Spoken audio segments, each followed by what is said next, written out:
Dr. Babasaheb Ambedkar, Open University.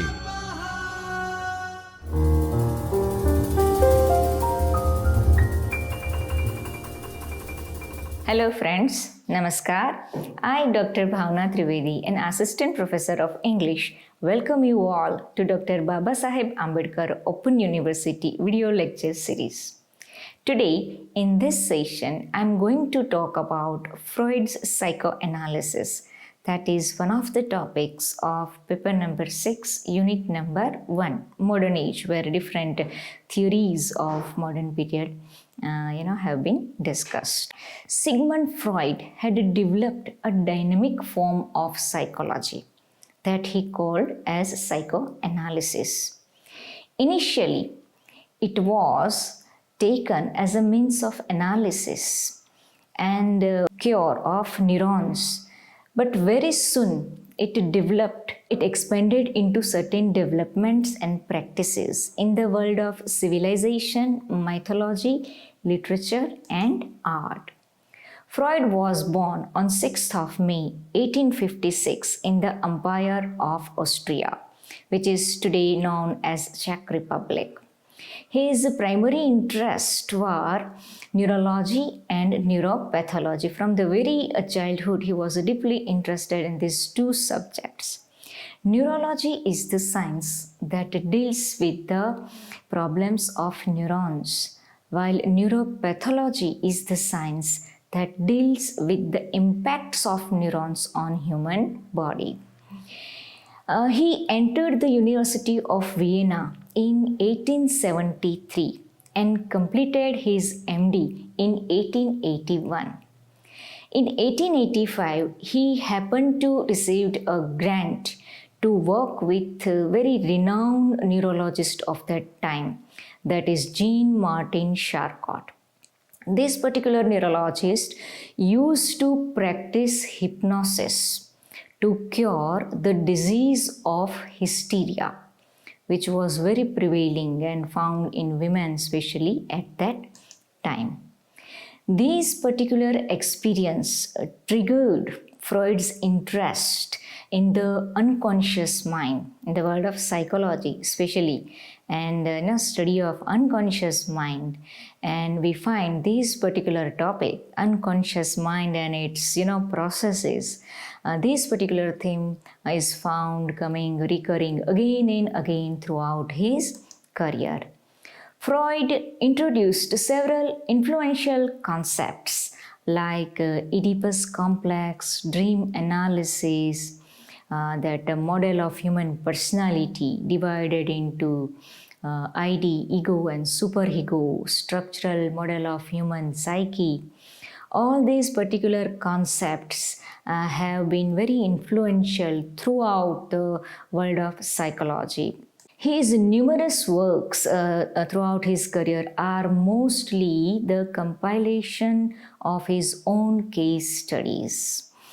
They are the interpretation of dreams, the psychology of everyday life, and the 3 essays on the theory of sexuality.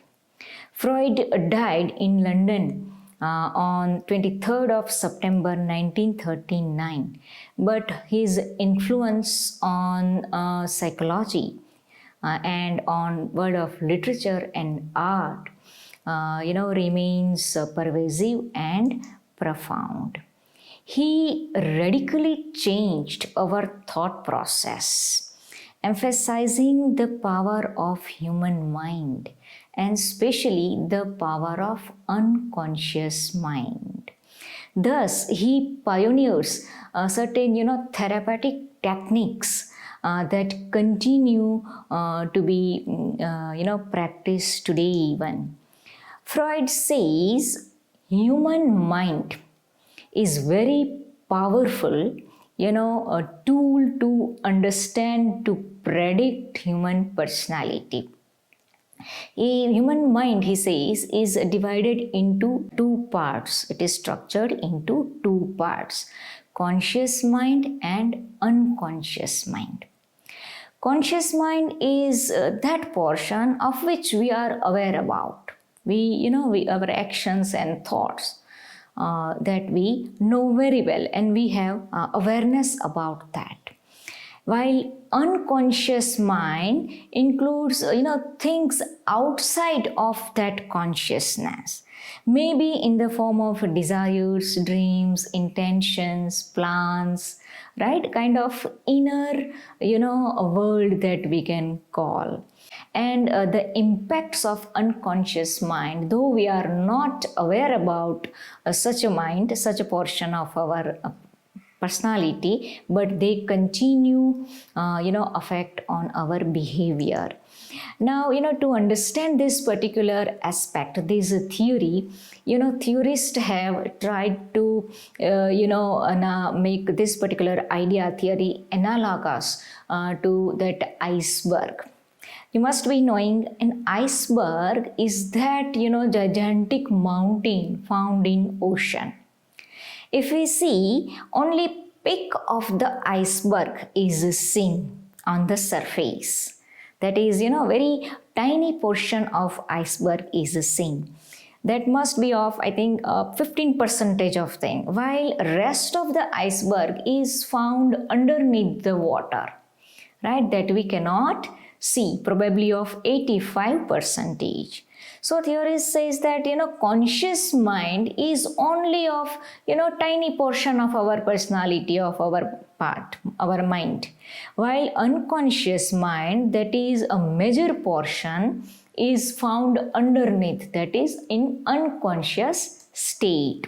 The effects of this particular portion, a major portion that is of 85%, it constantly and continuously affects our behavior, our thought process, right? All such things that is found on surface. Another important theory or concept Freud has discussed is all about human personality. He divides human personality into three components, that is ID, ego and superego. ID is a very primitive portion of human personality, very old, thoroughly unconscious. It is a source of all our basic libidinal urges. Ego is that portion of personality which we can say a source of the idea of ego is very relevant to that ID. In that case, ego constantly watches whether all the urges and appeals of ID are fulfilled or not. So that particular thing should be, in that case, ego functions as a you can say as a workhouse of ID, and it is the function of ego to ensure that all the urges of ID should be fulfilled, taking a safety zone, society, and taking the norms of society, and taking how realistic this thing is. Another important third portion is a super ego, and it is that a part of personality which holds all our internalized, you can say, standards and norms. As a social being, we have set certain standards and norms, taking morality and taking our personality, right? These particular norms and standards that we can call as a civilized code of civilization, or we can say standard of society, inner norms, right, that we have acquired from our familiar background, social background, political background, right, our function as a member of society. Now all that particular feelings and desires and dreams fall under super ego. Now you can see again this particular model of the mind, where these conscious, how pre-conscious, conscious mind is only that sort of certain tiny portion, like a peak of that iceberg.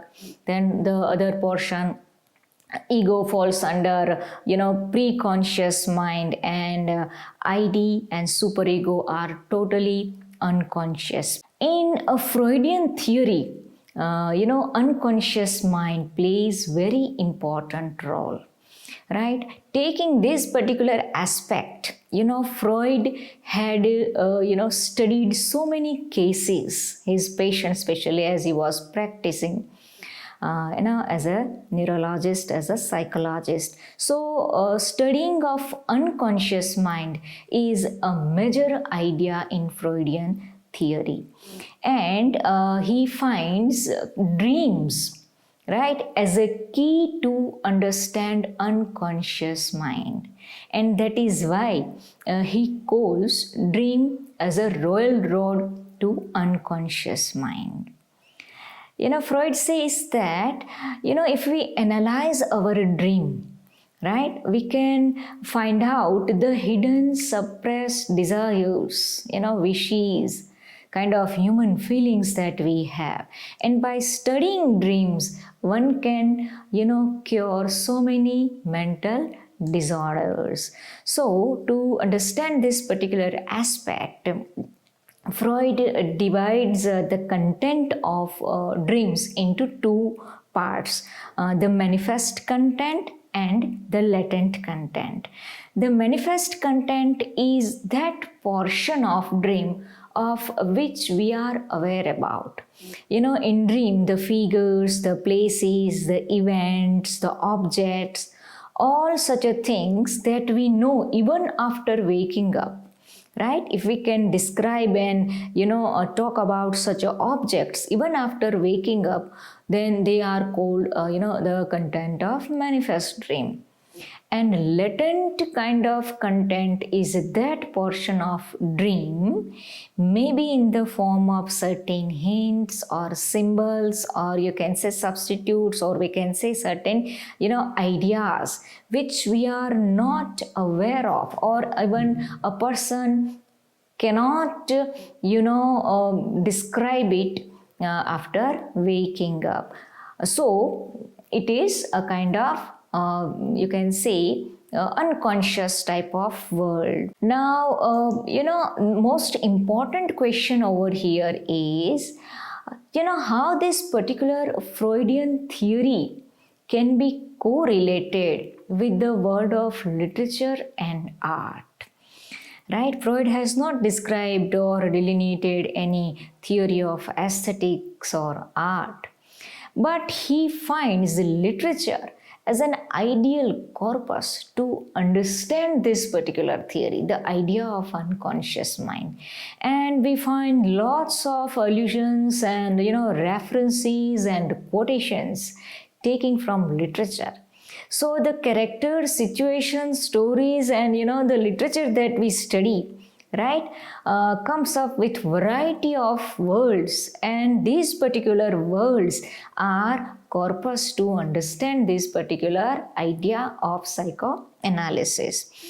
Now many theorists have told that this particular theory, Freud finds creative writers have been equated with that particular person, those who simply use this idea, their fields, right, only to pour out their emotions, right? So literature is equated to pour out the emotions, right? Actually what Freud says is any creative writer is an individual who by writing or by pouring out in any kind of creative activity, they actually we can say purgate their emotions. They just by doing this they act as a kind of cleaners their mind. When a creative writer pour out kind of suppressed thing in the form of creative writing or any kind of art, right, they simply putting out their suppressed emotions. So in that case artist is an unique individual, right? They avoid neurosis or mental disorder by their activity, and by doing this they actually establish a very healthy relationship with the world. It is a kind of rational activity, right? By writing or by doing any kind of creative task, they come up with kind of healthy work. So writers and any kind of artist, actually they avoid mental disorder. So the work of creative writer in that case is a healthy kind of work. It is not only pouring out of emotions but converting that emotion into a very intellectual or very imaginative activity. Freud himself in psychoanalysis theory, in that case we can give birth to the universe of psychoanalysis just as exclusively and completely as the Big Bang theory gave birth to the universe. We can see the revival of Freudian theory in many structural and post-structural writers like Marxist, Foucauldian and Derridian writers. And the most influential, or we can say remarkable among them is, Jacques Lacan, who developed a semiotic version of Freud. Thank you. स्वाध्यायः